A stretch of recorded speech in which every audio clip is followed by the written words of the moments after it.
Hey everybody, how you doing today? So in today's lesson, we're going to continue on with our color mixing for portrait colors, and for today we're going to be using fluid acrylics. The challenge you're going to have with the fluid acrylics is because, well, they're fluid, so you're not going to be able to get those nice thick patches if you're looking to paint in that style, like thick broad strokes. But using the fluid acrylics as well as the premium acrylics and even craft paints is that you can use it for art journaling, artist trading cards, postcards, mixed media, all that stuff. And it's great to practice with. And although some people say, well, I'll never paint portraits, but I like to paint faces. When I talk about portraits, I talk about portraits, painting faces, painting sides, painting the head. It's all the same to me. It's just how you choose to view your subject. So let's go down to the palette, and I had to create a wonky setup here because I pre-taped my card so it would be long. I put my palette up here because I was finding I was getting paint on my sleeve, and I'm going to be showing the mixes in here. So what we're going to do first is going to talk about the colors, and you can see that I don't have as many colors as I normally do on the palette. So what I have here is a phthalo green yellow, a phthalo green blue, quinacridone burnt orange, quinacridone magenta, which is really spreading out on the wet paper towel, naphtha red light, cad yellow medium, yellow ochre, raw sienna, burnt sienna, raw umber, carbon black, and then a strip of white up here. Now, if you have, whatever paint you're using, if you have Alizarin crimson, and you can pull it from another brand. So like for myself, I could pull it from Traditions, or I can pull it from, let's say, the Americana line, the craft paint. The premium acrylics, they don't have alizarin crimson. Not sure why, but they don't. But I can pull from Traditions because it's compatible with the entire line. So if you're using other brands, you can do the same thing. Then you wouldn't need the phthalo green blue, quinacridone burnt orange, and quinacridone magenta, because I'm using these three colors to make up my own alizarin crimson. Okay? But other than that, technically you only need 1, 2, 3, 4, 5, 6, 7, 8 colors plus black and white, and even between the raw sienna and yellow oxide or yellow ochre, yellow oxide. I am going to say yellow ochre. It's the same paint. One's organic, one's synthetic. With the fluid acrylics, it's yellow oxide. You can choose, and I just introduced raw sienna into the mix because we already have it in the extended palette, so why don't we experiment with it? All right, and I wrote the notes. I'm going to call them out as we go. So we're going to be creating warm and cool tones, flesh tones. Then we're going to create reddish and greenish tones, and then cool and warm shadow and half tones. All right. So first thing we're going to do is we're going to always start with white. Unless I tell you, it's always starting with white. Then from there, we're going to add a good amount of yellow oxide to make it nice and dark. Because we have to create, I'm going to have to add more on the palette, because we're going to create a value scale, and you're going to go down 6 levels on the value scale. Now what I should have done was spread, typically I work on a glass palette, and with the reflections I end up working on this, but this is so small, so that's why the paints are running. So you at home, you can spread your stuff out. And then to this mixture, we're going to take a little bit of naphtha red light. And the palette so this is from the previous lesson, so I chose all my colors. So I took basically white plus this and this. And the naphtha red light is going to warm it up. I'm going to put it right here. And you can use, just your regular art journal, whatever you want. Then we're going to take more white, and you're going to put it into the previous color, and you're going to paint your swatch. I have a glare there. Then you're going to take more white, put it into the same mixture, and you're going to repeat that so you have 6 values.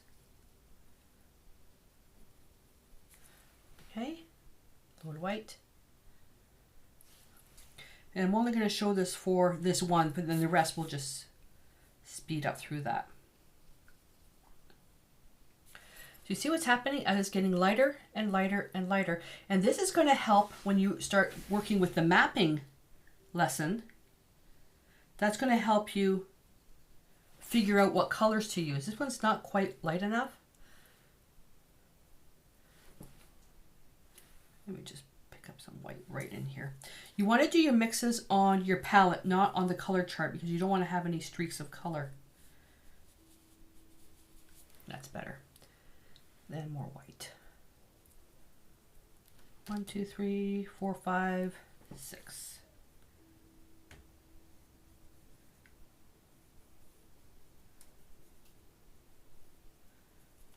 Okay, there we go. Now what you're going to do, and I showed this in a couple of other lessons, I'm going to show it again. This is critical that you do this every single time. So to clean your brush, what you're going to do is you're going to remove the excess paint off on the paper towel. You're going to rinse your brush in bucket number 1. You're going to blot your brush, then you're going to rinse it in bucket number 2. You see bucket number 1's already dirty, and bucket number 1's already dirty, bucket number 2 not so much. So you're going to keep doing that until bucket number 1 is super, super filthy, like really dirty paint water. You're going to dump that. You're going to fill that with clean water. Then what you're going to do is you're going to rotate them. And then you're going to start cleaning your brush in this bucket. So you're going to take the excess off, clean, blot, go into the second bucket, clean, blot. You're going to repeat that till this water is dirty. Then you're going to dump that, fill it with clean water, then you're going to rotate. And what this is going to do is ensure that you always have clean water to rinse your brushes, and that you're not having to dump water so often, so you can spend more time doing your mixes. All right, so that's our first warm tone. So now what I want to do is we're going to create the same mixture here, but we're going to use raw sienna instead. So start with white, then you're going to go into a mount with raw sienna, and you want it to be nice and dark so you can get enough of those values. So don't use as much white as I did. I'm creating a nice big pile so you can see the color. And then we're going to take naphtha red light. Oh, that's too much naphtha red light. So what do we do if we end up adding way too much paint? Well, from there, what I can do is I can just go back and take a little bit more white, go into a separate pile, pick up a little bit more raw sienna right in here, and just mix it right in here. So don't add to this because this is already too red. Just take the dirty brush, try to squeeze some of that out, then pick up some white and raw sienna. That's perfect. So you get a different type of skin tone here, which is quite peachy. Then you're going to take white. You're going to go into the existing mix, and you're going to work it down. Adding white, and make sure you have a good skin. This one here could probably still be a little bit lighter, but you want to make sure that you see the adjustments, because when it comes to mapping the photos, the mapping lessons, you want to be able to see all the changes. Like this is really good here, then it gets lost right here. So I'll have to fix that. So now we have two different, you can tell, very different, and also adding a little bit more red, you can get a very, very different. And I've seen with mixed media and art journaling a lot of this type of skin tone right here. So the next skin tone, super hard, simply white with yellow oxide. Whoops, there's some dry paint there. A little bit of white with yellow oxide, and then white with raw sienna. And when I was teaching this originally, the color charts didn't include raw sienna. So it was a short chart, but I'm finding raw sienna even lends to more types of mixes, and raw sienna is very economical. So by doing this chart, you'll be able to further build your skills. And you'll find after a while, when you go through the painting studies, you'll find which whether you use more yellow oxide or more raw sienna, then you could decide whether or not you want to use it. But it's already in your palette. Some type of reddish, some type of yellowish orange earth tone. So it's up to you which one you want to use.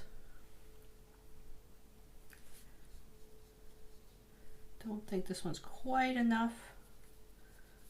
Yeah, it's not bad. And then more white. Typically in the painting, this last value will be the lightest part on your painting, other than the accent highlight. We probably could even go one more step down, but you get the point. Make sure you rinse your brush really well. Bucket number 1, bucket number 2. Now I'm going to repeat the same exercise now with raw sienna.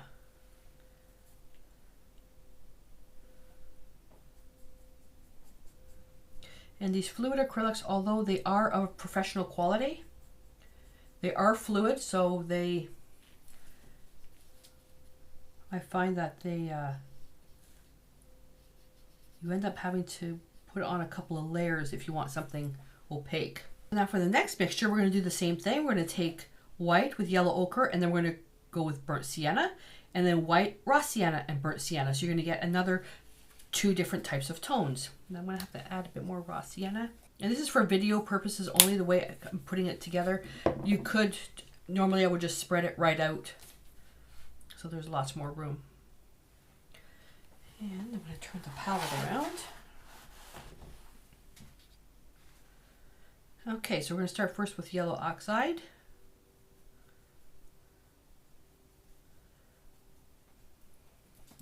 And let's say just a brush dip into burnt sienna to start. Let's pick another brush dip.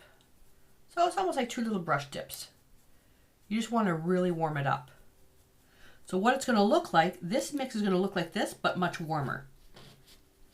And it does. Now, if you've done my 7-day color mixing course and challenge, this part may look familiar to you, because this is how, taking titanium white, yellow oxide, and a touch of burnt sienna, is how I make raw sienna. So if you don't have raw sienna, you can use this, just not as much burnt sienna. And then we're going to lighten it with white. And we're going to repeat the same exercise with titanium white, raw sienna, and burnt sienna.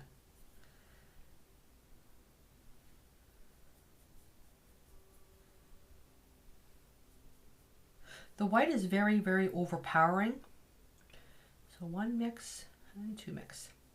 The white is very overpowering. So try not to use too much.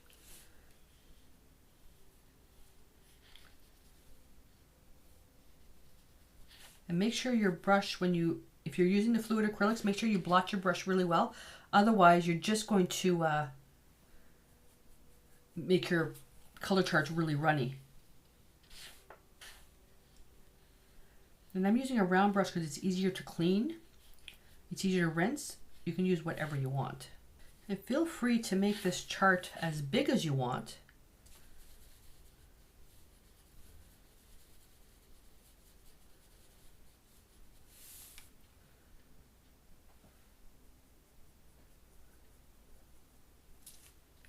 But try to get it down to, try to make 6 squares.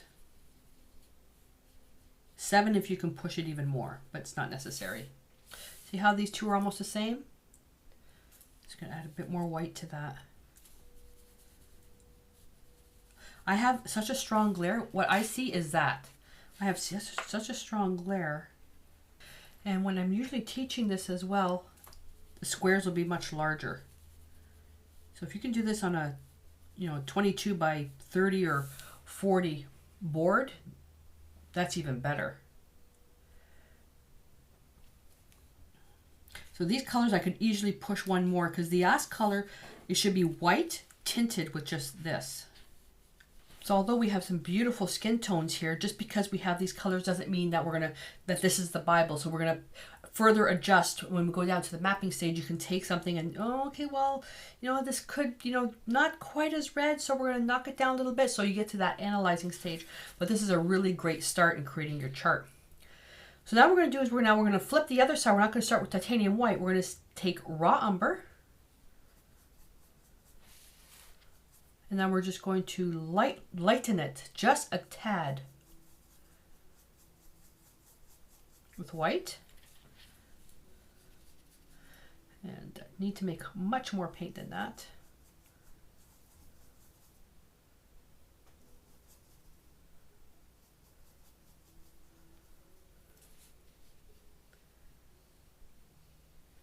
And although this looks super dark, when you add the white to it, then you can see the true underlying colors.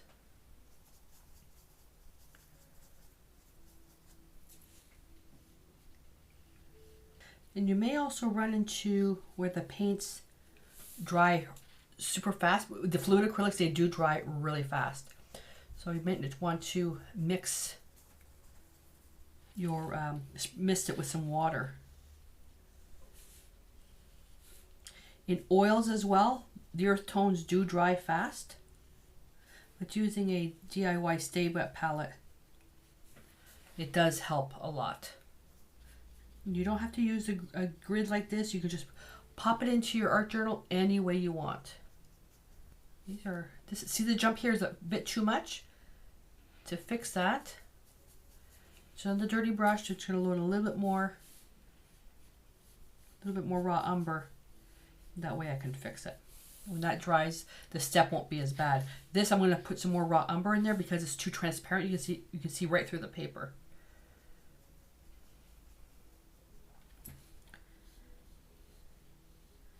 And you can see this one, I can even push the value even more. I'll show you how to do this, just more white. I could even push it even more. So the value changes between these may have been too light, too subtle right here. The jumps weren't enough. This is perfect here. The jumps weren't quite enough here.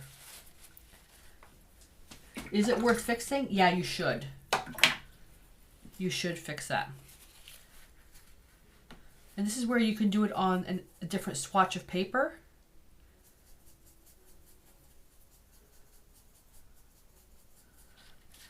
So this is the one I'm going to adjust here. Actually, let's make this one. This one's too transparent. That one's too transparent. And you get that with the fluid acrylics. You can't get around it. You can't get around it.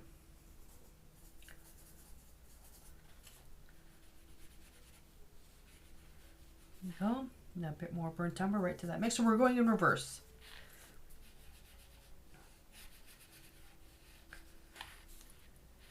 This still isn't quite light enough. As the paint's dry, that's when you're going to really see it. Because acrylics dry a little bit darker. So now we're going to get into the next cool color, which is going to be yellow oxide, carbon black, and titanium white. Now with that, you may be thinking, well, why are we using pure black? Because the black is neutral. It's actually just going to shift it's going to gray it down, gray the yellow oxide down.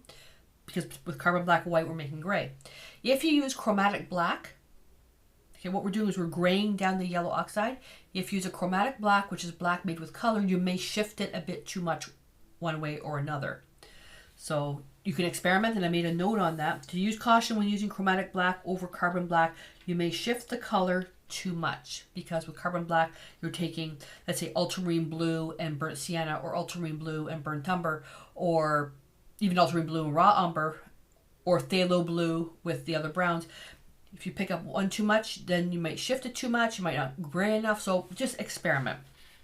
But for this chart, I'm using carbon black. So you're going to take yellow oxide.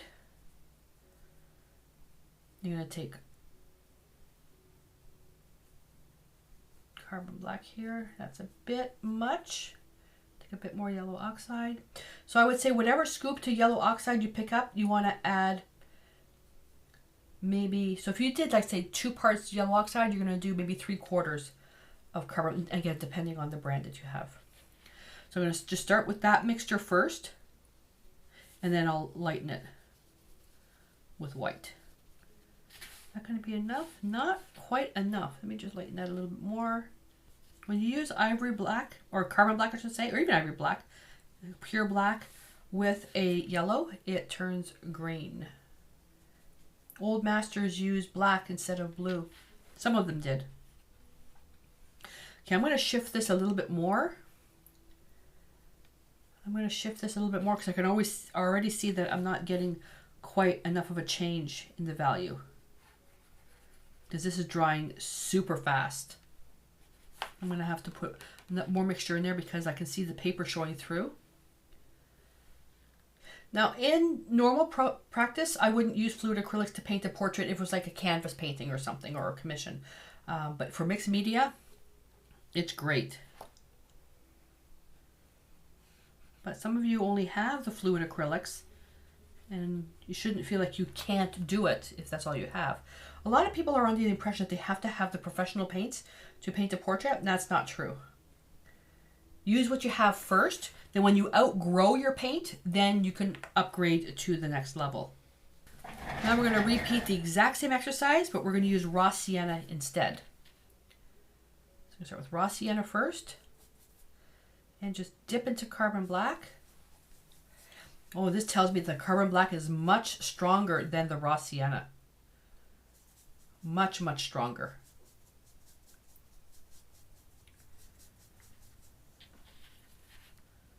Oh, and I forgot to deepen that one. Yeah, I can see without adding white, it is transparent. As soon as you add the white, it becomes more opaque. So I'll have to make a couple of layers in here. Now we're going to take white.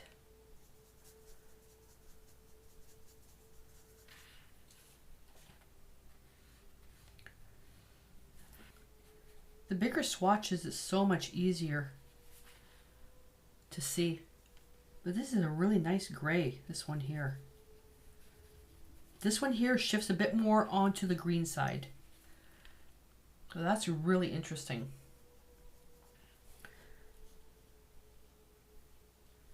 So the raw sienna to me is weak.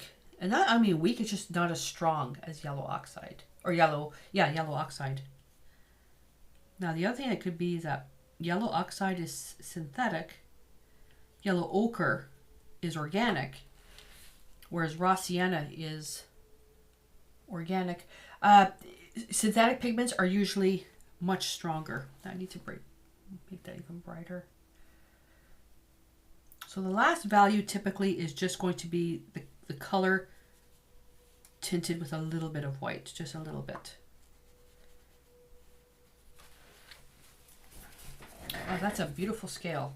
So the mixture is going to become more complicated now because we need alizarin crimson, and we don't have, or I don't have alizarin crimson in this. So making sure that the brush is clean. And you can see that my quinacridone magenta has completely saturated the paper towel. So that pigment was really, really fluid. Or I just had too much water in that part. I only need the alizarin crimson for the next 4 mixes, so I'm just going to go right here. So I'm taking quinacridone magenta, and I would say it's roughly equal parts with quinacridone burnt orange. And I'll play with that.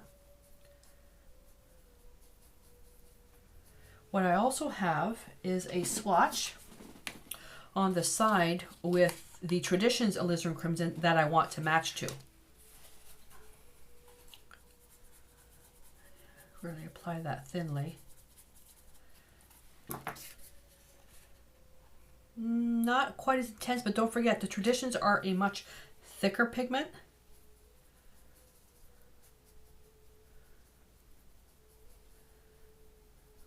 I think it was just a bit too transparent, that's all. There we go.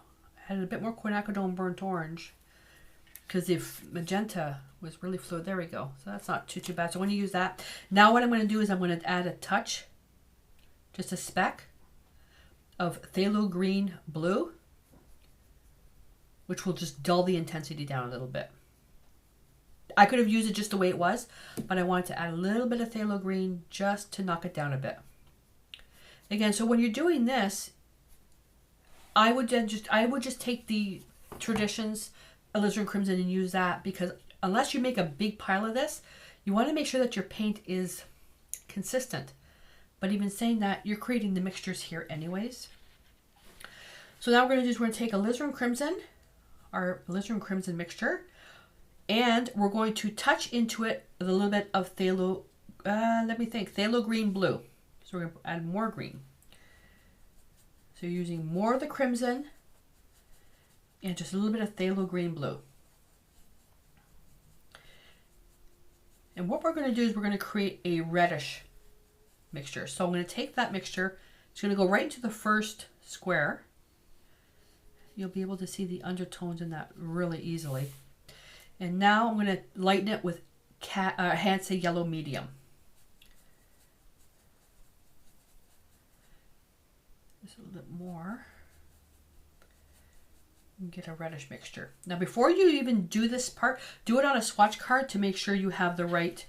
If you're having to make up your own alizarin crimson, do it on the side. This part here on the side, just make sure you have a reddish mixture when you add the yellow.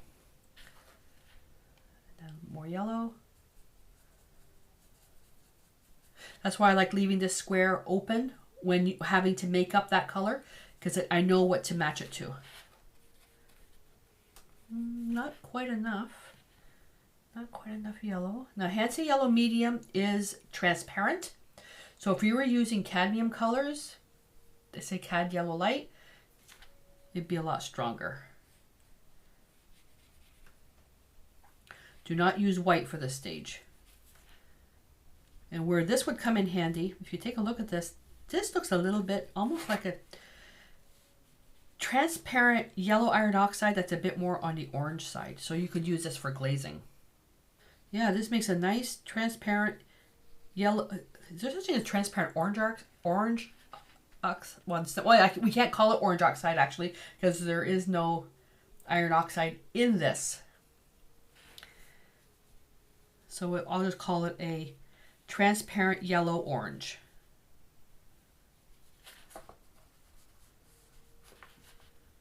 Transparent vintage orange. So the last mixture actually would be more like Hansa Yellow Medium tinted with just a slight tint of the original mix. Or just darkened with a bit of the yellow mix, because a tint is adding white, we're not adding white. Perfect. So now what we're going to do is we're going to do the exact same thing, and this is where it veered off a little bit. Not veered off so much. We're going to do the exact same thing, but this time, instead of taking our alizarin crimson mixture with phthalo green blue, or if you have Viridian, we're going to take alizarin crimson and we're going to use phthalo green yellow instead. So instead of green that's on the blue side, we're going to use green that's on the yellow side. And you may have sap green. Now sap green depends on how the paint manufacturer made it. If you have that, take a look at the color index number on the back and try that. But that's why I'm creating the extra colors, so we can experiment. So it's going to be, this one here is going to be the alizarin crimson mixture, and we're going to just go into a dippy dot of the green, phthalo green on the yellow side, a bit more there. And I'm going to pop that up here. It's a little bit duller, it's not as intense. This is why, again, it's so much nicer if you just have the pure alizarin crimson in there. Now I'm going to pick up more yellow, or pick up some yellow, I should say, and you'll be able to see the differences. I may not have picked up enough green. No, I didn't pick up enough green. Let's just get right in there. There we go. So it's up to you which one you want to use, but it's open for both.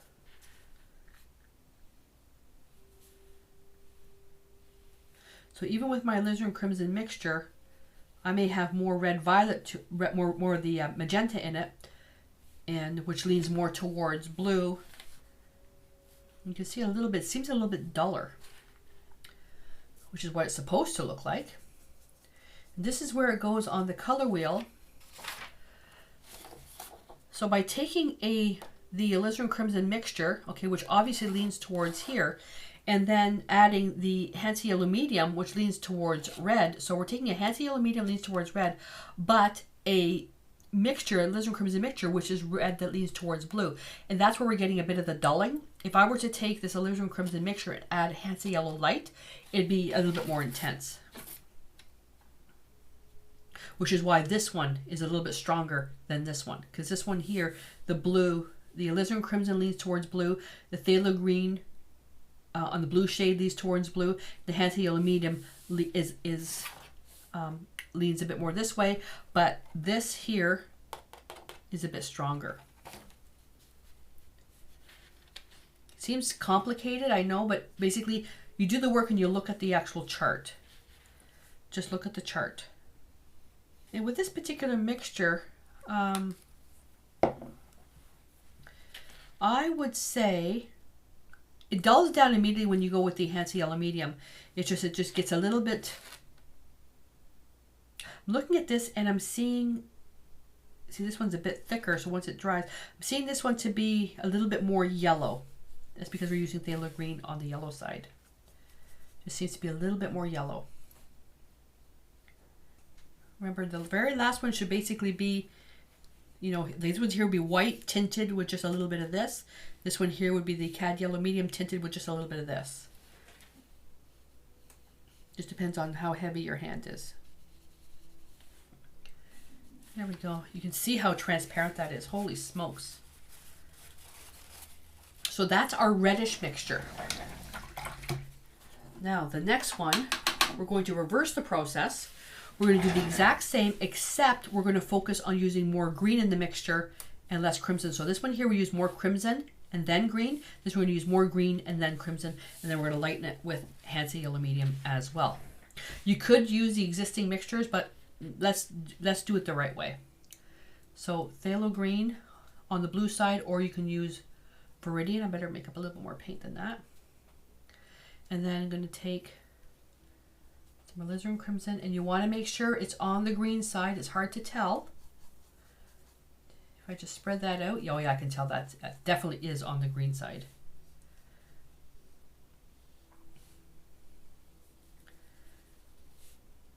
Phthalo green, Viridian, sap green, plus alizarin crimson makes the most beautiful chromatic black. Then to that, we're going to lighten it with cad or Hansa yellow medium. This is our, oh, that's a little bit too green. Let me just pick up a little bit more of the crimson. That's a bit too green. Let's do, there we go. That was just a little bit too green. So what I'm going to do is at the end, and then if I remember, I'm going to add a bit more alizarin crimson to this one and then put it up here. That's just, it's actually a bit too blue right there.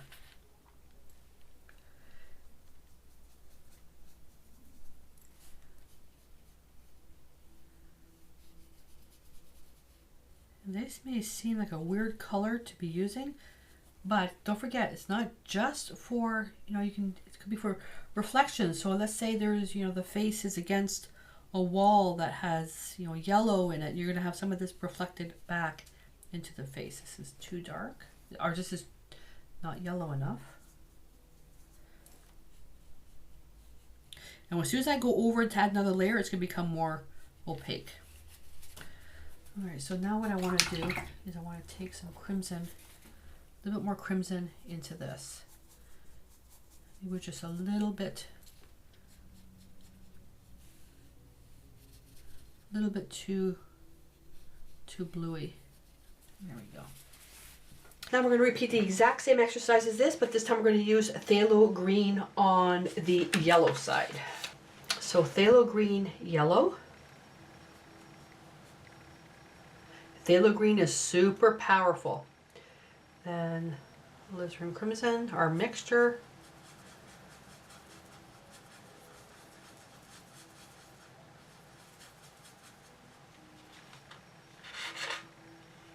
Ooh, this is really gray.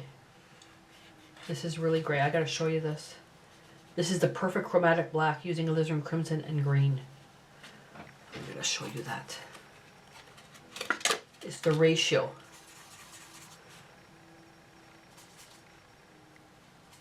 Look at that. Comparing that. So you see how it's a little bit more on the blue side? Because the alizarin crimson is a little bit too much alizarin crimson in that. That's perfect. Okay, so I'm gonna pick up a little bit more phthalo green. And just work with that mixture. And I'm gonna have to add more yellow. The yellow's not gonna go as far because it's transparent, and the phthalo green is super duper powerful. Oh, there was white in this. Can't use that. Can't use that, can't use that. And make sure there is absolutely no white in that mixture in your brush. Super, super important. You want to add white during the painting stage, that's fine.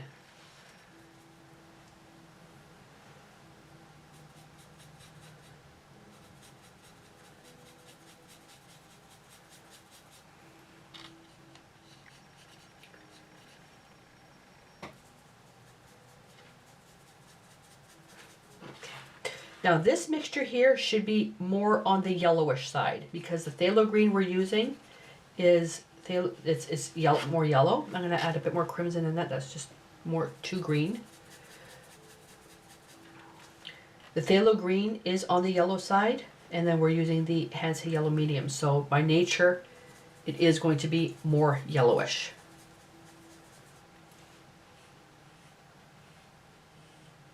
So I'm looking at this. This is, you know what, this is perfect. This mixture here, I probably could have added a speck more of alizarin crimson because this is a little bit duller because of the red combating the green. So this is where you run into trouble having to create your mixtures like this. It can be done. And I'm not sure why DecoArt didn't make an alizarin crimson for the fluid acrylics. Well, that I know of as of right now. I don't know why. A bit more yellow than that. But as soon as you add an extra layer, so if you let this dry and add another layer, the color is going to be completely different. You can see now that's just slightly little less intense as this one here. Just a little bit. And this one here, you probably could have even stopped here. Because when you get down here, it gets to a point where it's barely noticeable. There we go. So I'm thinking you're going to use more of these colors up here. Good thing now is we've gone over, so we've got our warm, cool, reddish, greenish. Now we're going to create our halftones, which is cool and warm. We don't have to go all the way down. We're really only going to create raw umber with yellow oxide here. Then we're going to lighten it with yellow oxide. Then raw umber with raw sienna and lighten it with raw sienna. Raw umber, burnt sienna and yellow oxide and lighten it with yellow oxide. Then raw umber, burnt sienna and raw sienna here, and we're going to lighten with raw sienna. It's up to you if you want to bring it all the way down. With this one here, well, you'll see the mixtures. With the halftones, you can also use that and then tint it with even a little bit of blue and crimson to make it more on a purplish shadow side. They end up being really beautiful. So we're going to start off with raw umber and yellow oxide.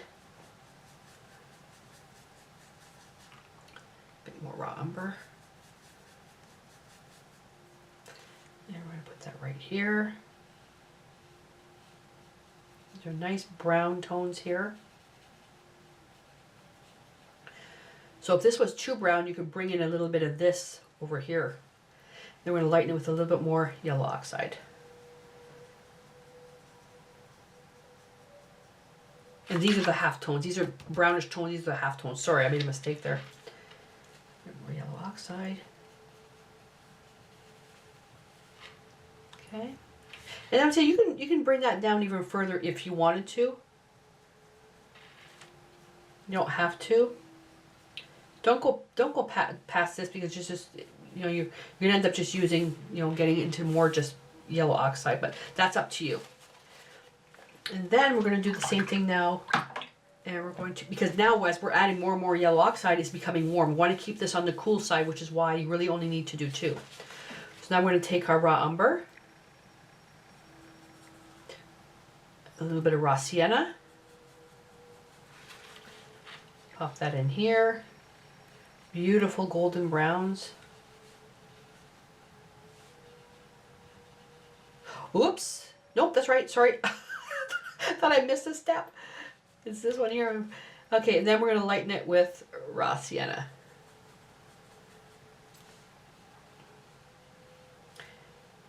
And this step here is enough. You can go further, but just be careful how far you go, because it doesn't remain cool anymore.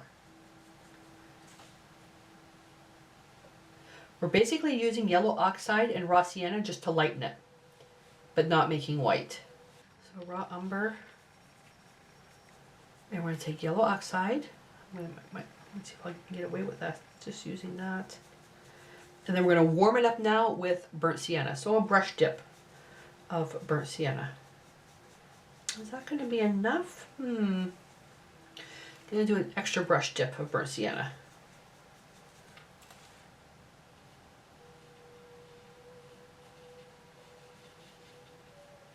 But you can tell that this paint here is very, even though it says opaque on the bottle, it's more transparent than anything else.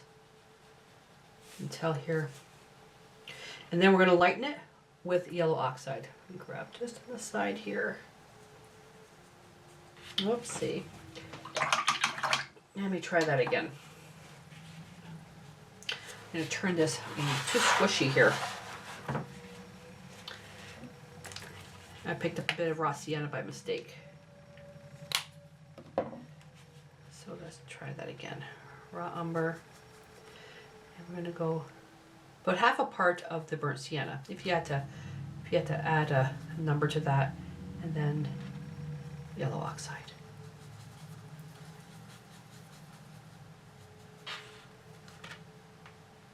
A little bit more. Want to just lighten it a speck. There we go. If I add more yellow oxide, so again, it starts becoming warmer now.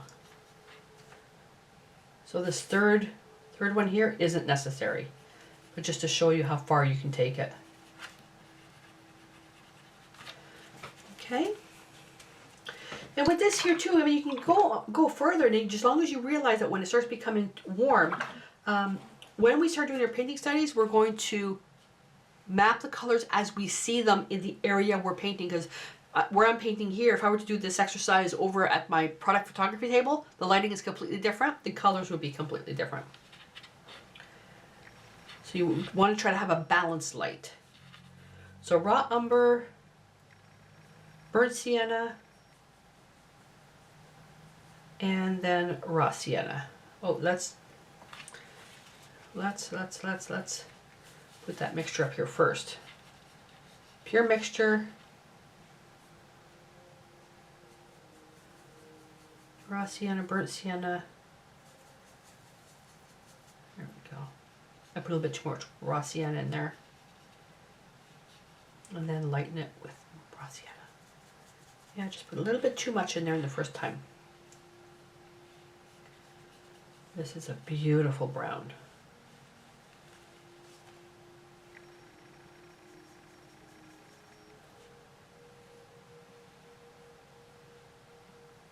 There we go. So with this here, I mean, like I said, you can go on further if you want. You can, let me just fill that in. Get off there. The colors aren't even, see how the colors were modeled? You want to try to make sure you get good coverage. With the fluid acrylics, it's a lot harder because they're fluid. Now what I also want to show you, the water. So that's bucket number 1, and that's bucket number 2. So at this point now, this is where I would dump this water, fill it up, then start doing my cleanings in this one first, blot, and then cleanings in that one second. And repeat. But we are all finished. We are all finished. So look at all those skin tones. So we have our warmish tones, we have our coolish tones, we have our reddish tones, our greenish tones, our cool browns, and our warm browns. A wide variety. With this, you can paint any portrait you want. And then by adding in the rest of your extended palette for, you know, the tops, background, if you're putting, you know, a person with a different hair color in there, a pet, still life in the person's face, you could, all these other things by using the extended palette. So you shouldn't have to veer off, because then I was thinking about the transparent red iron oxide, that this color you may want to pull in. With this one here, with the this mixture right here, this works out really, really well with because we made up the alizarin crimson. So thinking that, because I already have quinacridone burnt orange and quinacridone magenta in my extended palette, that's an option that I can use now. So I won't have to take transparent yellow iron oxide and transparent red iron oxide and mix them together to try to get something that's orangey, where I can do it like this. And I like this one much, much better. The greens here, they're a little bit too intense for me. They're a little bit more intense. I probably would have preferred them being a little bit more muddy, and that would have been easier. That right about here is pretty good. This is not too bad, with the addition of a little bit more of the alizarin crimson. But then again, depending how I made it, I may have added a bit more, too much of the magenta, which is moving more towards the blue, whereas the orange is more on, it's still a red, but it might be more on the other side. So a bit more of the alizarin crimson would have been handy for here. And then these beautiful cool and warm browns. Oh, they're gorgeous. This one here could be a little bit lighter, but you can see there's really no need to do this because they almost look the same. Alrighty, so then a further experiment, if you wanted to, is where you have the cool half tones and then the two cool half tones here, we're using carbon black. Try it with chromatic black, and maybe you can use that here, or use an extra space over here or another page in your color mixing journal to try that experiment. You just have to be really careful, because when you're taking the chromatic black, depending on how you're making it with the blue and the brown, even, you know, alizarin crimson and phthalo green is a chromatic black. So depending on what you're using will affect the outcome of these halftones. So just keep that in mind when you're doing that. Alrighty, so I hope that you enjoyed this lesson, and I would love to see a picture of your color chart. So hop on over to the private Facebook group where you can post a picture there, and you can share into discussions with everybody else that's doing this class, and so that we can see. And if somebody's having any trouble, feel free to ask a question. And it's a really great community that loves to offer help and support. Alrighty, so I'm going to clean up this mess and create my next lesson. So until I see you then, stay inspired.